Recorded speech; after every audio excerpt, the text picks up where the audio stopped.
Good afternoon, everyone. Welcome. I'm just going to be hanging out for a few minutes while we wait for everyone to jump on to the session. You'll probably hear me say this a couple more times as well, so just bear with me.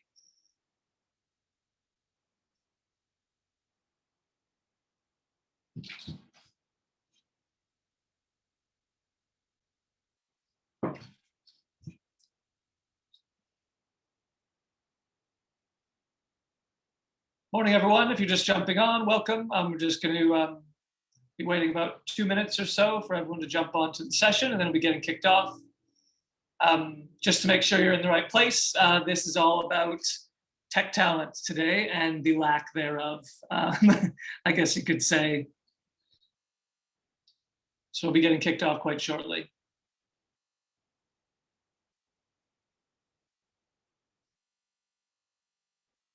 And as you guys jump on, if you want to, just there's a few people saying hi in the chat, feel free. Our lovely producer, Olivia or Liv, will be sort of dipping in and out of the chat as well. So if you have any questions, you can post them in there. I'll be going through a bit of housekeeping in a bit as well. Hi, Ben.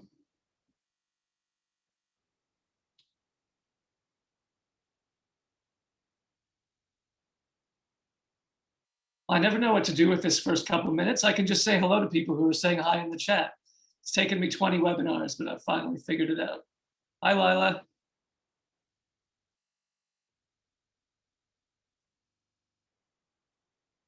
All right, we might get started relatively quickly. And by that, I mean now.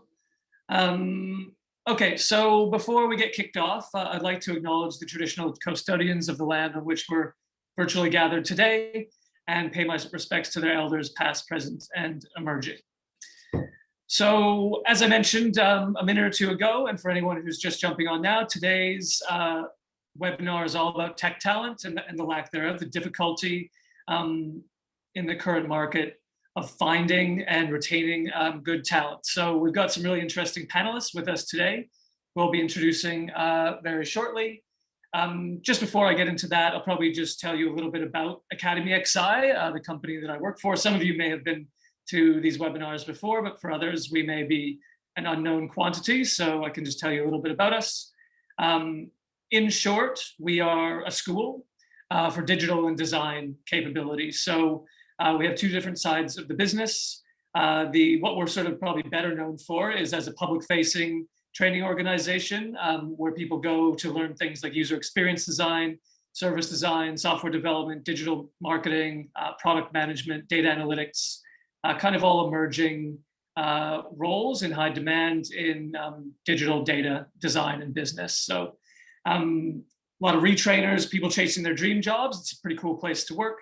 And then on the other side of the business, which I head up, it's corporate training. So all the same things that we deliver, digital data design, customer centricity, but for corporate teams, designing bespoke programs, both on foundational sort of capability uplift side and also larger bespoke upskilling programs as well. So given what we do, it's not too hard to sort of see the segue or the interest that we would have in the current situation where tech talent is so hard to find. We're producing tech talent. And then it's just, is that what the market needs? And so a lot of what we'll be discussing today sort of centers around that. So as previously mentioned, I've got two great panelists with me today. I'll let them introduce themselves because I'll probably do a bad job. And I'll go to you, Ainsley. Say hello. Hi, everyone. Very happy to be here. I noticed there's a few people I know on the chat already, which is great.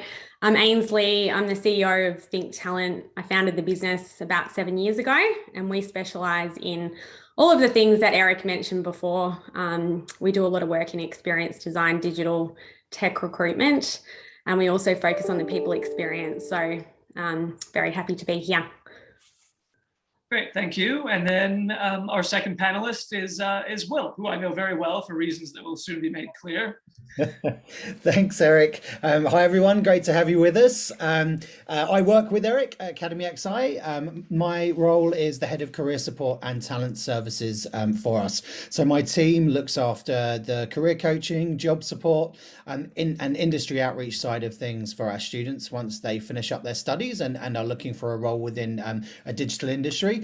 My background, I have over 15 years of recruitment and talent acquisition experience, mainly focused on graduate hiring and entry-level hiring, and that's across Europe, Southeast Asia, and Australia. I'm really looking forward to today's session. Thank you. Thanks, Will. So yeah, really glad to have both of you on here. We've tried to bring in a few different lenses for this discussion. So we've got sort of the active CEO of a recruitment agency side, and then we've got the Academy XI sort of talent placement side, which Will comes from. So it's kind of two sides of a coin. We're going to be talking about the problems we're facing today in the talent recruitment space, specifically for tech, and also solutions that the solutions we've found. It won't be an exhaustive list, but that's what we'll try and do and make it as useful for you guys today as possible. But before we start rambling on, we want to hear from you. So we're going to post up, it actually is going to be two polls that we're going to put up, one after the other, and there's the first one. So couldn't really be more simple, yes or no question. Are you feeling the pinch in terms of finding good digital talent? So that could be if you're in a hiring manager role, a team lead role, or just on your team, if you guys, if you're doing the work of 3 people because you can't find anyone to help you, that's a yes. And if you've just kind of come here for general interest, I have a feeling there's going to be mostly yeses on here. Otherwise, I'm not sure why you'd be here. But even if not, still glad you are. So very interested to hear what you have to say. So everyone can just fire their answer in there. And then we will show the results in about 30 seconds or so.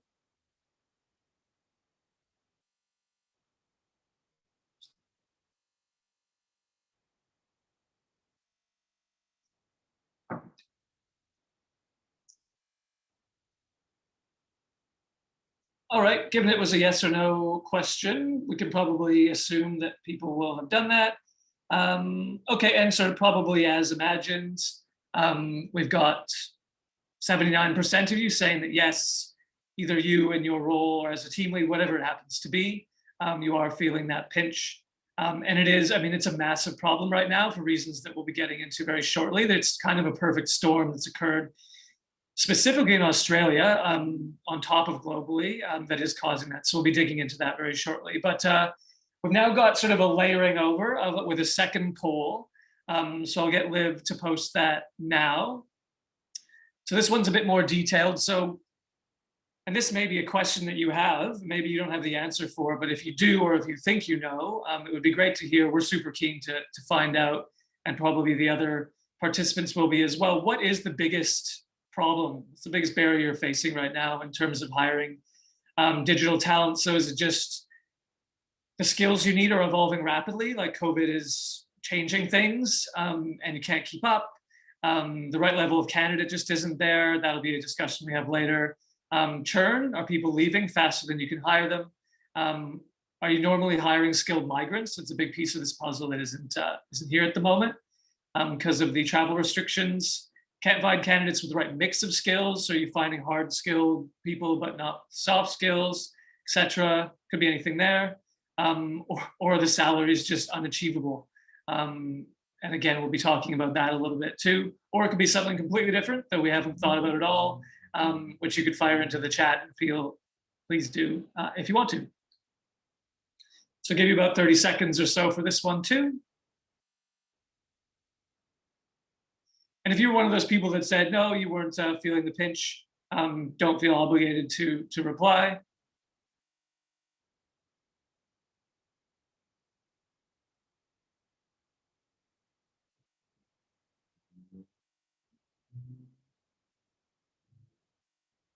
All right, probably let's do a 10-second countdown.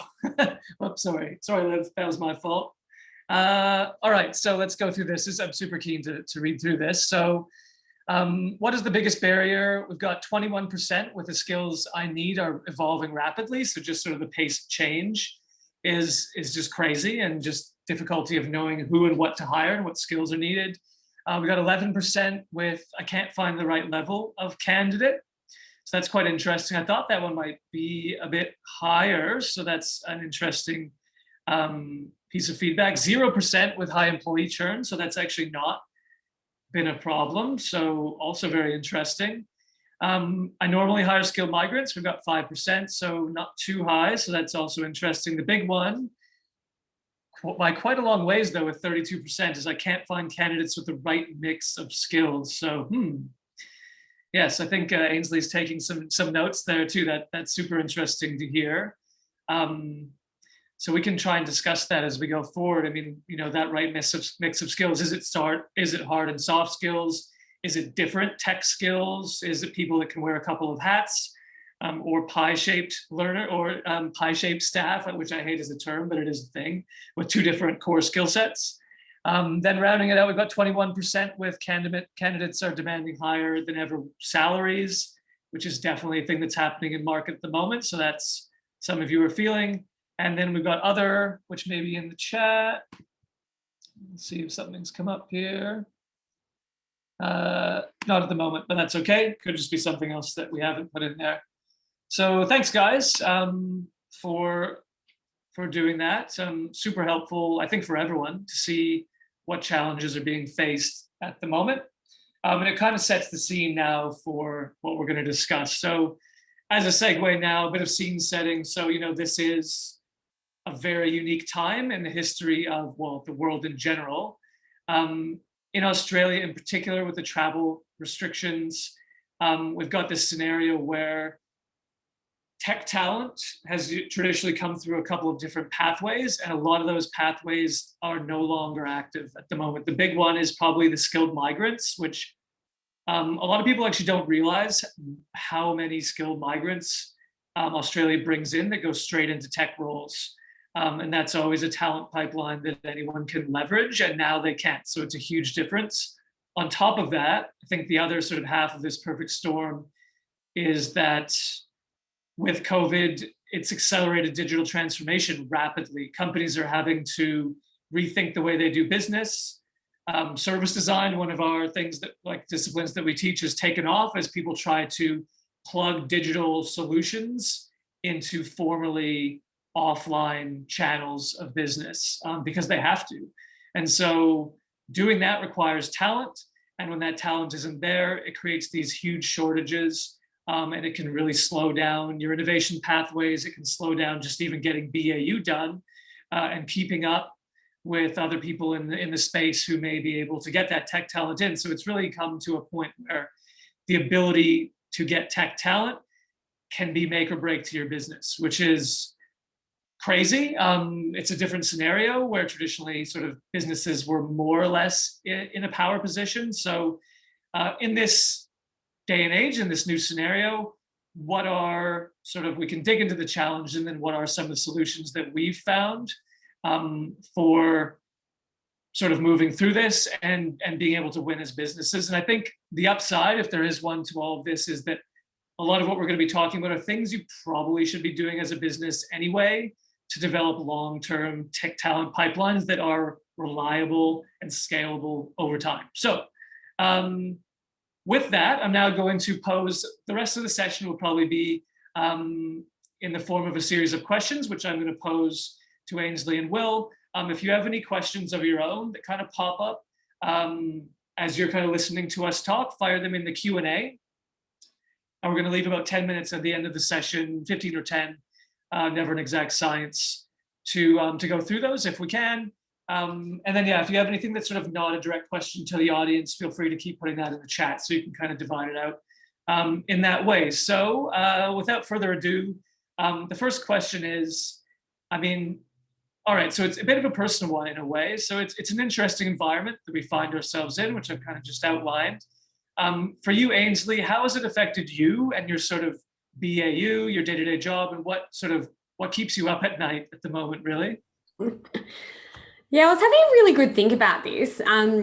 If you had have asked me this question last year, it would have been the total opposite of what I feel today. And that's what I think is really interesting. So this time last year, obviously, the pandemic kicked in around March and the recruitment industry was significantly impacted. So just so people sort of understand the scene that we experienced at that time is that you would have seen like an immediate 70% drop off in all of our revenue and job pipeline overnight, just stopped. So what that did to the talent market at the time is it really sort of dumped a lot of candidates into the market almost immediately. And there was a large supply of talent. And even in some of these really highly niche areas like digital and product and designers, there was good talent around and it was accessible. So people sort of got used to that concept that it was really job short and candidate rich. And that was sort of something that we were experiencing sort of this time last year. But even going into the end of last year, we were able to still find quite, sort of niche top talent and place it at a reasonable price point coming into Christmas. So, but what's happened since the start of this year is just a total flip. And that's what's been really challenging because it's happened really, really quickly. So, and now we're in a situation with what keeps me up at night is that I've got no problem with the job pipeline, but I'm thinking day and night about where do I find this niche talent? How do I engage and access it in competition to others? How do we mobilize it? How do I find talent on and offshore that can work in different ways, so that our clients can continue to grow their businesses? So that's what sort of really keeps me up at night. And the other thing that sort of challenges me from a business owner point of view is that I've got a team of people that work for me and I see the stress that they experience in terms of being able to meet their client demands. It's actually really, really difficult.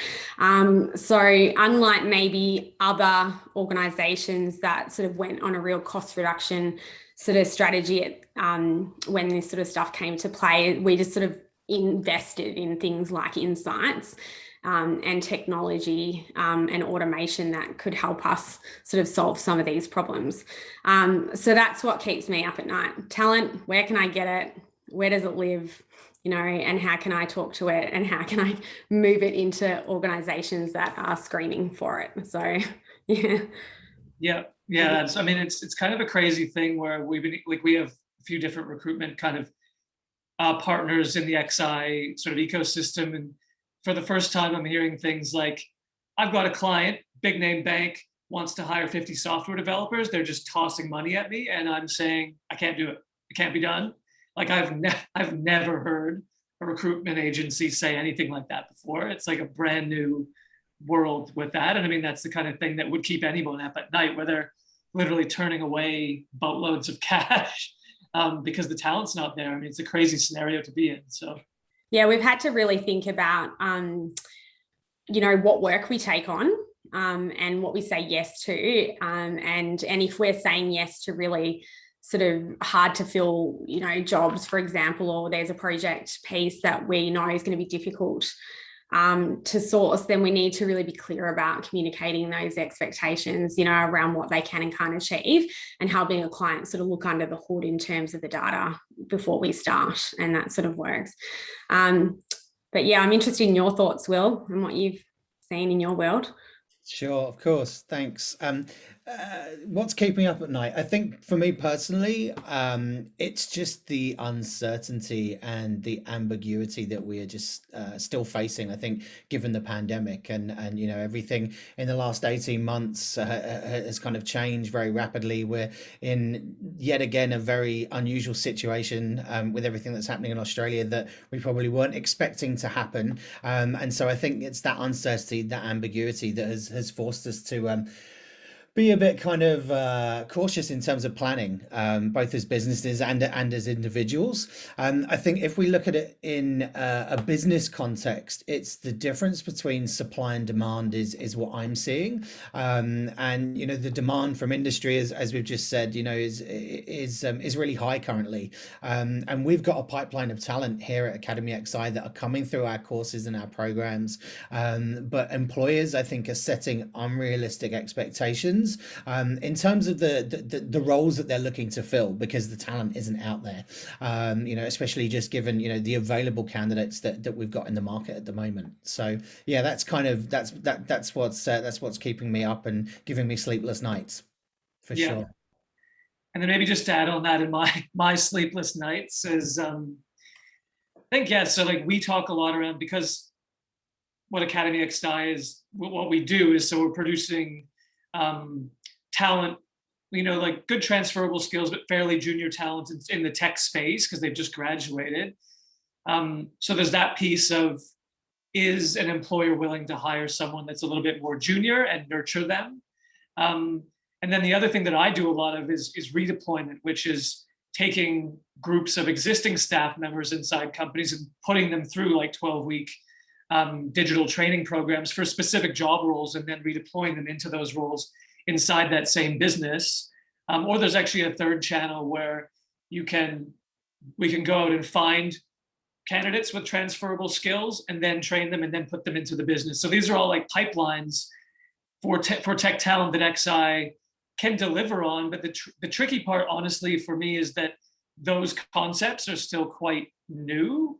I mean, hiring junior talent has always been kind of around. The redeployment's a little bit, I wouldn't say new, but not fully mature. A lot of companies, they really want seniors. It's just that desire for immediate Band-Aid solutions and just seniors all the time, which you do need some. Like, you can't have a bunch of juniors and no seniors. Doesn't make sense.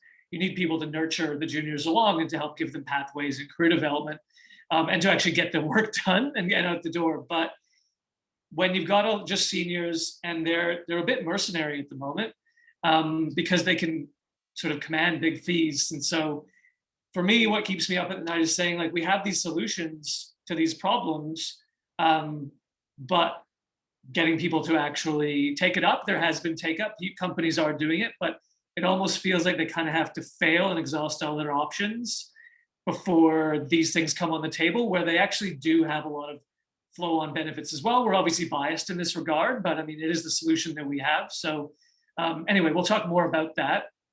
In terms of our next question, so we've now kind of been talking about what's been keeping you guys up at night. Now let's kind of move to maybe with Ainsley, like, what is keeping your clients up at night? Like, who, like, in the broader market, what are the challenges you're seeing that your clients are facing? Yeah. So maybe just to give everyone some context about the sort of clients that we work with. So I think that Think Talent's always sort of pitched or positioned themselves in the new ways of working space. So our clients are fairly progressive, or they're on some sort of transformation journey of kind. We do a lot of work with scaling organizations that maybe have funding and are growing, and they tend to be more that, not so much startups, but scale ups, or they might be running an international growth program offshore, or but we work with a lot of enterprise organizations as well that are really trying to become more like a high growth organization and compete in terms of protect themselves against market competition, or become more agile, or improve their digital capabilities. So they're the sort of clients that we work with. And what's keeping them up at night at the moment is really almost on a dime. It's gone from being them having some level of power in the situation, like, or control, to sort of almost having none, and being at the whim of the market. And that's a really difficult place to be, because ultimately you can't grow a business, or you can't grow product. You can't improve people or customer experience without top talent. So you're at the mercy of the market to a certain extent, and the better talent that you have, the more competitive you are in the market. And that's a very direct correlation and relationship. The other thing I'm seeing them challenged with is that there has been phoenixes that have risen out of the ashes in COVID, and they've had extreme growth profiles in this environment. Like, I find it really interesting. Like, you hear data saying that there's been the biggest transfer of wealth ever in the last 12 months, and sort of organizations that have grown through COVID have become extraordinarily wealthy. So they also have a lot of cash to burn. So it is common for me to be in situations where someone's saying, I need 100 people next year and I need 40 by the end of the year in this digital area. I'm going to hire 500 people, within the next 12 months in product and tech alone.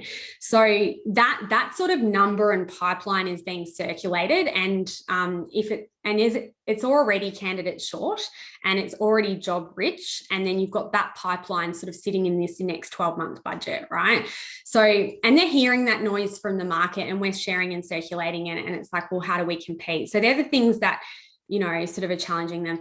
We've also seen like a direct uptick in salary. I would say conservatively 20% in areas of like technology, like development and product. It's just been, and that's creating parity issues across the organization. So if you think you can hire someone and pay that extra 20%, but then you've got to protect the people that you've already got in your building. And so they're looking at protection strategies. They're like, how do we, if they're an international business, there's really big challenges around budget, because the offshore markets like the UK and the States is probably a bit different. They're not actually probably experiencing that uplift in salary growth the same way that we are. And so you've got head offices in the UK going, what's going on in Australia and why are we paying that much for talent? So it's all of those sort of dynamics. And so they're the things that I think people are experiencing. The other challenge I see them grapple with, and this is kind of leads to the senior recruitment and why juniors are sort of, they're reluctant to take on juniors, is there is so much complexity. You kind of almost need to have a really like a more senior set of skills and really strong stakeholder engagement capability and communication skills to thrive in this new world. And that complexity is really challenging, people's desire to bring in talent that needs to be developed, because the challenge is there, the complexity is there, but they also are really under-resourced. So it's really hard for them to sort of be thinking about building out that talent in flight. So some of the things that they've also been challenged with is then how, and this probably leads to you, Will, and I'll pass to you for a chat, but how then do you upskill your current talent, but in flight, so that it doesn't disrupt your operating rhythms, and then build talent pipelines outside of the organisation, and then think about where you can access talent outside of Australia. And then how do you create a partnership ecosystem where you've got people working for you? They're all really complex things that sort of almost have to happen on a dime. And that's, I think, what I'm hearing from my clients at the moment. Just a lot of complexity. Great, thank you. And over to you, Will. What's slightly different in your scenario, but what are you sort of seeing from the hiring partners, or I guess whoever you're, speaking Sure. with in business? Yeah, look, I think a lot of that echoes what Ainsley's just said as well. As we are kind of working with our students that are coming through our courses, and they are hitting the job market, and they are, getting rejections or going for interviews and receiving feedback that, you've not got enough experience and we can't support you at the moment in our business. But, we like you and come back in a year's time and that kind of thing. I think, yeah, as I say, it echoes a lot of what Ainsley's saying. And for me, I think that the main themes in terms of challenges are that employers are focusing much more on senior roles to meet those business demands, which is hard when there's so few seniors out there looking for a role. I think there's also that impact of COVID on that as well, that people are holding on to their jobs because there is a bit of uncertainty and a bit of ambiguity out there. I think what I'm seeing with organizations as well, and this goes back to what Ainsley was saying, is maybe just that kind of lack of foresight in terms of succession planning, not maybe creating or shifting resources to focus on upskilling new employees at a junior or a mid-level. I think it really is it's a really shared problem across the digital and tech space. And I think what we need to see is a bit of a mindset shift from a collective perspective, because no doubt, these conversations that I'm having with the students, also with our hiring partners, the conversations that Ainsley's having with her clients, there is a recurring theme there. And I think that's where that kind of collective mindset shift and a new approach, everyone needs to start thinking about. and taking some action on. Yeah, great. I mean, yeah, I would just mirror those. I think we've got this interesting situation where, so COVID hits, digital transformation accelerates massively. In sort of a normal scenario, a company going through digital transformation will be like, okay, let's build out our 5-10 year digital transformation plan, whatever length that looks like. Let's create, job corridoring for existing staff. Let's, we're going to bring in this many senior like people from outside. We're going to hire this many juniors, and we're going to build our platform up to be able to, carry out this digital transformation. But because COVID has come in and forced them to go so fast, they're like, well, we can't do any of that, or in people's heads. And it is, there's legitimacy to that as well. So what's the very fastest way that we can do all of this stuff without building our foundation correctly, to be honest? And that is just go out and toss a bunch of money at seniors. And it can work, but it is, as we've sort of discussed, super challenging. So I mean, my one takeaway would be, don't neglect to build the foundation, even though you have these business critical needs. And we'll get into some of the ways that you can do that quite shortly. There's a few things that Ainsley was telling us last week that I'm super keen for her to share as well. For now, though, let's do another poll, shall we?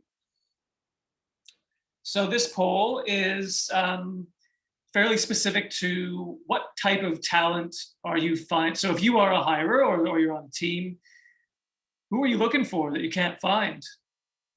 And it might not be one of these roles, but we're sort of talking broadly about tech. So we've tried to sort of cover off the main ones. So is there any gaping hole on your team that you wish was filled and isn't, and you're really struggling to get someone in? At any level, really, seniority.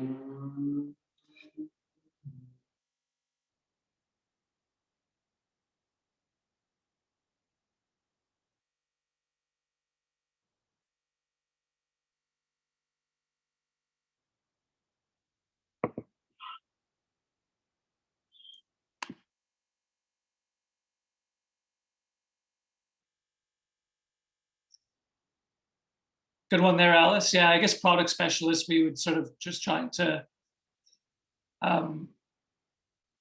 cast a net over, but yeah, definitely. I mean, I think Ainsley will speak to this also, product managers in particular, a very hot commodity at the moment. Because it brings together so many skills. You've got sort of, you need to have your P&L and your finance piece. You need to have your how to run a tech team, how to manage backlog. There's a lot of pieces in that product manager puzzle. It's also one of those interesting, like we have a product management course, brand new one actually, we've just redone, but it tends to leverage transferable skills a lot. So people come from all different types of the business, and you usually come in from like design, you come in from finance, you come in from marketing, and you've got like one of the pillars of a product manager nailed, and the other ones kind of need to come. So it's not an overnight job that people can drop into and be at full, and it's very, very, like you're carrying a lot of responsibility. Anyway, I could talk forever about that. We're probably at about time, so I'll give you guys 10 more seconds to put in who you're having the hardest trouble finding. I actually don't know if you can do more than one. I neglected to ask that. You guys will probably know. All right, so let's drum roll. Okay, let's see here, dive in. So interestingly, product specialists, not too many, 8%. UX, UI, 15%. Cyber, 0. Okay, interesting. Out of all these things, cybersecurity is like my kryptonite. I don't know very much about it. Everything else, I kind of have a decent knowledge. So anyway, I'm glad we won't have to talk about it that much. Data science, 0 also. And then okay, not too surprisingly, software development with 46%. So that's kind of what we expected, although not entirely. So very interesting data, hopefully for all of us to take away. And then rounding out with cloud specialists, and I think other was the last one there. So it could be other types of digital roles. So we're really interested also to get the response on that. So thank you guys for filling it out. And yeah, hopefully you sort of have found it a little bit based on what other people are saying as well. So moving on. So we're going to now go, we've kind of been focusing on the problem, which a lot of you will be very familiar with already. So now let's go, and we've started to touch on solutions, that we've seen that we can provide or that others can provide. So are there any businesses out there, and this may be for Will first this time, any businesses out there winning? And if so, how are they winning? What are people doing that is actually getting them the talent they need? Sure. Thanks, Eric. I think businesses I see that are winning are startups. They're doing pretty well in the current market.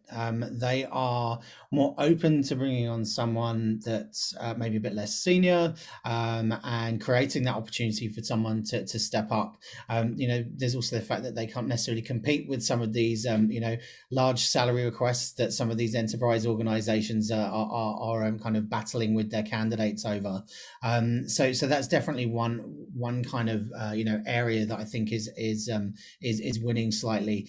I think also some of the larger organizations that we work with and partner with in the e-commerce and retail space, they're definitely seeing some huge amounts of rapid growth, kind of under the current constraints when it comes to resourcing. And I think given that we're 18 months into the pandemic, and we might have another year of this in terms of until we can start to see talent come in from offshore, they are shifting to a model where they can support fresher talent coming into their businesses, and in turn start to build up some of those capabilities in-house, which I think helps create some loyalty to their organizations, to their businesses, through that just investment in their people and showing that they're kind of training people and upskilling them. I think also, there are some shining stars out there in terms of up and coming talent. And I think businesses that are conscious of this and are hiring now, and making this type of investment, are really starting to put themselves on the front foot, in terms of how they scale and how they're going to maintain that success going forward. So yeah, there's a few kind of pockets that I'm starting to see businesses start to put stuff in place and win in that respect. Great, thanks, Will. And Liv has pointed out I've been remiss. I missed a question I was supposed to ask Ainsley, so we'll just fold it in here. In your role as a recruiter, Ainsley, what are you finding it hardest to recruit for of those roles that we put up in the poll just before? Is there some real pain points that you're noticing? I would agree with most of what everyone said. Software development is by far the hardest thing to find, and everyone wants it. I thought I'd give you a really interesting stat. It's something I found. We use Talent Insights to look at the data, and recently we struggled working with a client to find an iOS developer, which is just an app developer for an iPhone, which you think would be actually quite common because of all the apps that we have on our iPhones, but it's not. And I went and had a look at the data this morning, and if I'm just looking to the left, it's because I'm just pulling up the report. These are live reports, and if you put in, if you look at all the people on LinkedIn, which is our biggest candidate base that we can source data from, on LinkedIn, I think at least 80% of our market would be there, probably more. If you put in iOS developer or app developer or web developer, anything of that nature, I wonder if you guess how many candidates might pop up or talent might pop up on LinkedIn. Like maybe Eric, you could answer, or if anyone in the chat might guess, how many iOS developers do you think there are sitting on LinkedIn at the moment? I think you might have told me this, so it would be a bit cheating of me. Yeah, you cheating. Does anyone else want to have a guess from the chat? Anyone wants to chuck it in the chat? 1,000, Alice King has said. All right. In Melbourne, 10 to 14. Okay. I know those guys. Yeah, look, Alice wasn't too far away. There's 865, right? Wow. So, but I want to tell you a couple of other things that go with that. So out of those 865 people who sit on LinkedIn, and this is really accurate data, 200 of them have changed jobs within the last 3 to 6 months. The average median tenure is 1.2 years, which means they're turning over every 12 months. And 18% of that market's female. So it's a really interesting thing when you start looking at it. And the top employers are, you could guess this, Atlassian, Car Sales, Commonwealth Bank, Westpac, and ANZ. So, and they've got majority of the talent, like I'm talking, sort of, a big chunk of the talent out of those sort of markets. So what that does is when you start to look at that, you can really start to understand why things are getting so tight, because you would imagine there's a lot of digital businesses that need to build an app, right, to sell their product or to enhance their customer experience. And iPhone's the most commonly used phone here in Australia. So that's a massive demand there. There's also that implication for diversity there, which I think is really important. We're seeing, that diversity loss, through these really candidate short markets. And I'm really going to make a call out on that, because it's something I really encourage my clients to really think about. Because how rare is an iOS developer that's female, right? What's 18% of 865? It's not much, right? So it's going to be, those sort of, if you think about sort of maintaining diversity in those teams, it's a challenge. And then the other piece that I just wanted to highlight is that when you look at the UK market, and this is where all the candidate short nature is coming from, right? So I'm going to take that exact same list of job titles, and I'm looking at the London market, the UK market, and there are 7,722 people in London, right, with that capability. So if you think about us losing that talent supply that's been coming in, that's why we're experiencing such shortage in the software development market, because every segment of software development is specialized, i.e. you really can't build a product without a particular set of technology, capability. So they are sort of finite requirements to a certain extent. But what we're also seeing, and especially in startup land, is that they also want a good set of communication capability. So they want devs that have a bit of personality, that can train up juniors, that can also, so that's a lot to ask when you're starting to look at these things. So how we've been able to win, and I think back to that question you had, Eric, is working with some organizations to look under the hood of this type of data and go, can you build that iOS talent internally, or is that a standalone role? Now, in some instances, for our clients, it's been a specialized requirement and no one else in building can do it, right? And if that's the case, you can't sit there and try and sell a junior upskill program on that situation. But what you can do is say things like, well, if you were to, yes, we need to throw some money at this. Yes, we need to be super competitive. How do we optimize the process so we're quick? How do we change the way that we engage assessment so that, because they might be doing 5 pieces of assessment, remove, processes that take 10 hours and bring them back to a reasonable investment of time? How do we help organizations take more risk with certain segment groups by sort of bringing them on, sort of giving them a go, maybe letting them do the assessment in the work and then making decisions from there. But importantly, how do we create immediate succession planning? Because this is a high risk role within your organization. It's going to turn over in approximately, 12 months. And what's your plan? So that has been really powerful, because then we've been starting to look at things like pairing. So how do you pair a junior with a senior from day one, for example, so that you're building that capability internally? Or how do you pair that senior with someone in the organization, who you can cross skill or upskill, or where are those pathways coming from? So that's, a really, really niche area, but that's some of the real challenges my clients are having right now. So yeah, super interesting. Thank you. And yeah, I found it really interesting when you were telling me that last week around sitting down with exec team and just sort of highlighting, okay, is this role, do we absolutely need a senior in this role? Is there any other way we can get this job done using different assets and different talent and different techniques? And you're not going to get down to needing 0 seniors, but you can find ways to get things done in a bit of an innovative way, really. And something, I guess, from my point of view, companies that are winning, and we are seeing this, I've touched on it before, is that redeployment piece, the upskilling of current staff into new digital roles. It could be someone from a digital role moving into a different digital role, or it could be, we do a lot of training for example, with Service NSW at the moment, we're training a group of call center staff to become full-time UXers. And that is an ongoing program. We've got a number of those happening with government bodies and with corporates. And I mean, it's a bit of a longer term view, but the benefits are massive. It's really good for employer branding. Bringing new talent, you can provide career pathways. They also have that understanding and knowledge of the company that is kind of an intangible that people don't really, I think, attribute enough value to. They know people inside the business. They're going to be loyal. You know, one thing is that in the current market, with wages and salaries jumping so high, people can kind of just bounce around and sort of play companies off of each other. But if you've got a really loyal staff member and you give them that opportunity to move into a dream job and into a future-proof role, that's a great way of increasing loyalty and, you know, making someone really love the company and be there for a long time. So there's a lot of benefits to doing it. And so we're seeing companies that are being proactive with that, and that's definitely a way that they are winning.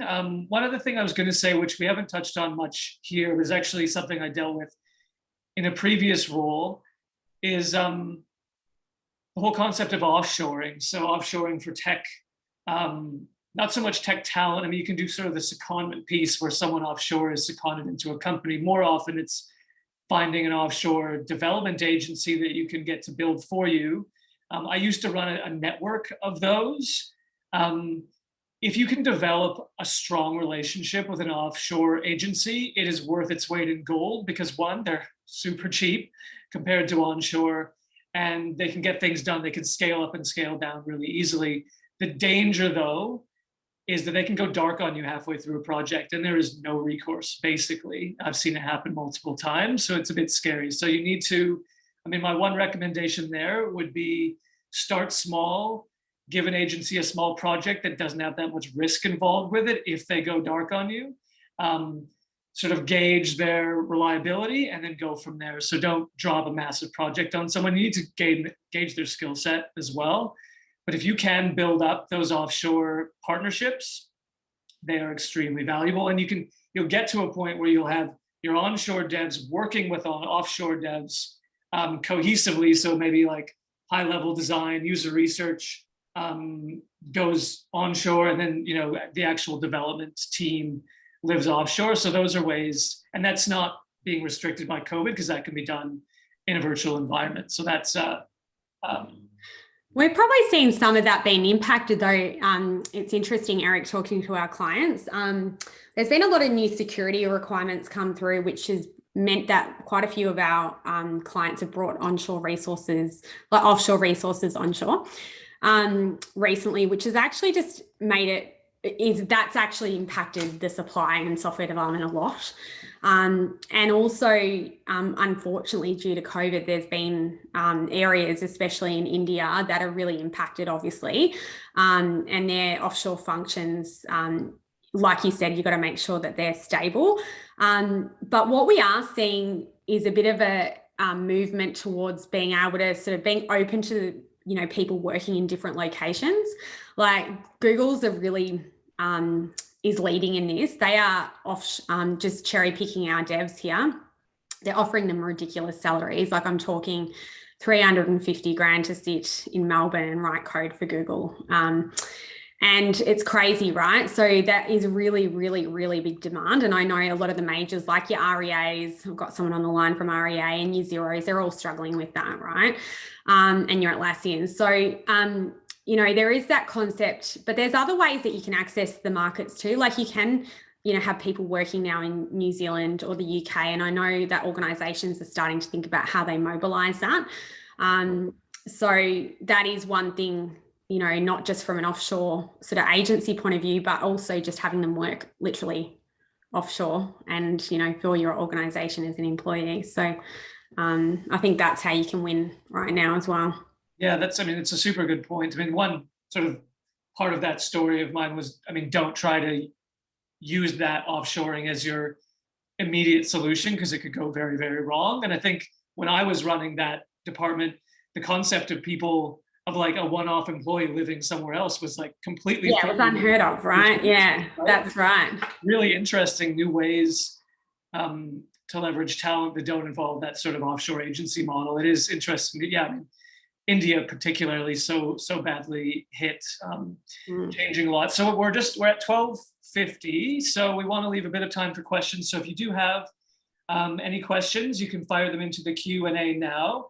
While you guys are doing it, I just saw another one come in, so that's good. While you guys are doing that, we'll sort of close out with a last question for the group. So moving forward in future, how can companies continue to win or start to win for the first time? How can they address, I mean, you can sort of just think of this as sort of a wrapping up the loose ends piece as well, whatever you like to do. So maybe Ainsley can just keep on with that.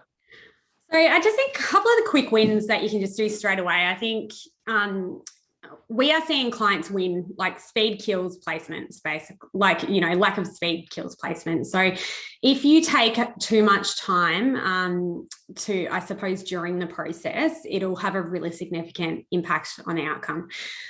So I sort of say go back to basics. Like, it's really important that you enter a recruitment process with a really clear understanding of what you can and can't pay. Doing some analysis leading in to understand the talent market, the supply and demand issues, how constrained it is, what the actual market rates are, and whether or not you're actually going to be in the market and at what percentile will you be in the market. That's really important data to have when you hit, I suppose, a recruitment process. And once we've got all of those sort of things in play, then what that means is that if you're using a partner like us, or if you're doing it yourself, then you're really informed going in, because you know what top talent looks like, you know what you need to pay, and you're not being held up by approvals or going up and down the line trying to get these things sorted in flight. So that makes a really big difference. The other thing that's making a big difference is thinking about how you assess candidates. So it's really important to go through a robust recruitment process, and we understand assessment's a very big part of that, but being creative around how you assess candidates and when, and thinking about the engagement process and making sure that assessment comes online when the candidate's really engaged, because often they're involved in multiple processes and they're needing to carve out maybe half a day to invest in a case study, for example. Some of the dev processes that we've seen, it's required 10 hours to get a good result, you know, and that stuff is just not realistic at the moment. So I think it's, unless you want to actively deter talent, you need to think about how you engage. I caught up with an organization recently that we're working for that does a really amazing thing. Like, they, as second stage, they bring people on site, they pay them for a day. So if they have to take that time out, they get paid for it, but they engage them in their whole agile stand-up routine, their operating rhythm. They see how they engage with people. And so they're able to assess them in flight, but also the candidate gets a really good feel for the business and they become more engaged typically through that process. So we're seeing some really cool stuff. And if people think innovatively about how they manage that candidate experience, we're seeing them win. And also, it's not all about money, but it is important to know that the top driver, whether you like it or not, in the digital and tech markets is dollars. So if you're not in the market, you're not in the market. And it's as simple as that. And that's really like kind of hard for clients to hear, but it's actually the truth. Number two is flexibility. So we've got that playing for us really well at the moment, being clear about what you're going to do now, but also once the restrictions lift, and how flexibility will be managed and how they can work. And then, you know, then it goes very quickly into things like purpose, like people do want to work on something purposeful. So I think just thinking about EVP, what's really important, and by EVP, I mean employment value proposition, what drives candidates in this segment. And then just really trying to sort of connect with that driver. It seems to be a really quick wins that you can get. And then on to you, Will, I'll pass you over, because pass over to you, but that succession planning, like I bang on about this all the time, just having sort of capability development in plan, you know, within and outside your organization. So I'll let you talk about that. Thanks, Sure. Will. If you can be a little short and sweet, I guess, Yeah. because we've got a few questions to go through from the audience. Sorry. Yeah, look, I think businesses just need to create some urgency around these challenges, and understand that things are probably going to be like this for a while now. So, what I see for us at Academy XI and in my role is that we need to be creating more awareness around the pipeline of talent that's transitioning into the digital space, because people, candidates and, individuals are seeing that we've got this huge push in terms of digital and tech. So they are going out there and, you know, signing up to courses and retraining themselves and wanting to make that shift in their careers, and so the talent is there. It's how companies are harnessing that, and companies need to invest in things like capability uplift programs, invest in graduate programs, and create space for employees to provide support to less senior talent that they bring into their businesses. So I think that's a major thing, and probably slightly selfish from my point of view as well. Great, thanks, Will. So in the last few minutes, we will answer some questions. So Megan, sorry, I know you put this one in a long time ago. I think we've partially answered it. So the question is, Eric mentioned about companies wanting to hire seniors. What are the top concerns about graduates?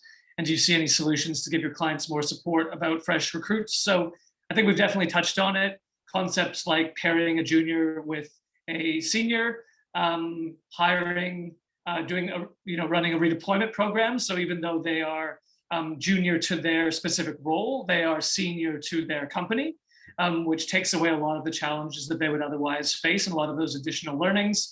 They will have those sort of unseen connections to different parts of the business to help them get things done, and stuff like that. So yeah, hopefully we've answered that one. I'm just going to sort of move a bit quickly just due to time. Next one from Glenn, and this was a bit more recently. Are tech recruiters and salespeople in the same category in terms of finding talent in this space?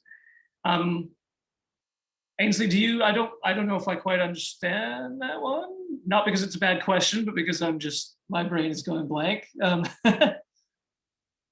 not sure that the salespeople, I don't quite follow. I think it's just talking about, I mentioned before, there's a lot of people who sell digital products. So they're selling a SaaS product, for example. And then there's recruitment people who are finding talent. So that's how I sort of see the distinction. Both are in incredible demand, because obviously the growth of digital businesses means there's more sales going on. And we're doing a big play, like a lot of digital businesses are doing market entry plays offshore. So we're seeing that demand on both sides. Okay, great, yeah. Thank you. From Rob for Ainsley, do you believe mid-seniors in research and design talent are bedded down in their roles due to COVID? Or they're just playing it safe? Or do you think that they are open to moving? I think you did touch on this, but yeah. So I had a look at the design and product market. The tenure is a little bit higher. It's probably more around 2 to 2.5 years worth of tenure. So that's interesting. But what I would say is we've been challenged with things on both sides, because candidates have been, yes, more reluctant to move. So for example, when we go into lockdown, applications on Seek literally stop, right? And we struggle to get responses from direct approaches. So absolutely, they are a little bit more conservative, but they're in high demand. So most product and design people I know, and if you follow us, we're constantly asking for referrals in this space, would probably have anywhere between 3 to 5 opportunities on at any one time as soon as they put their toe in the water. So, and they're getting directly headhunted consistently. So I think it's just a matter of time. When someone feels comfortable or it's a really good opportunity, then they'll move. Yeah. Right. But the mid to seniors are in the most demand, definitely. Yeah. Mm-hmm. So we're just about out of time. We have 1 minute. So unfortunately, there's a few questions we weren't able to get to. I apologize. They kind of came in relatively last minute, but we also probably banged on a little long, which we are wont to do. But overall, hopefully you took some valuable information out of today. Thank you to Ainsley and to Will. Super valuable insights. If you have any other questions for us, you want to engage with us, you can add us on LinkedIn. If you are interested in discussing either for Ainsley, if you're looking for someone experienced in tech recruitment, you can reach out to her. if you are looking to hire either graduates or to run a redeployment program for internal staff, or just any, looking at potential solutions to solving a tech shortage, let us know. And good luck, I guess. It's a really interesting environment, challenging as well. But hey, doesn't it just make you glad to be alive? Better if we work together. Thank you very much. And yeah, have a great day, guys. Thanks for having us. Bye. We'll be sending out a quick email tomorrow just with some additional information and just to make it easy to follow up with us if you like. Okay, bye. Thanks.